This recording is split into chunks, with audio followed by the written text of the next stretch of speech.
I'm Dwayne Myers with Dynamic Automotive, one of the co-owners.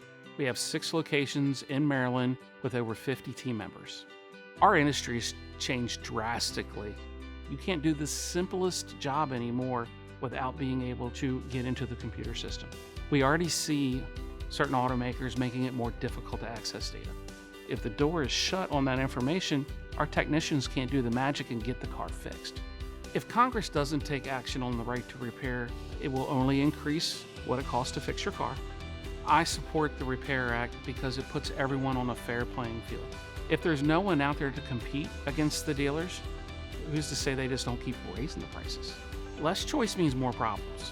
It's important that our customers have the ability to pick who fixes their vehicle, who takes care of them and maintenances it. They should have the right to choose.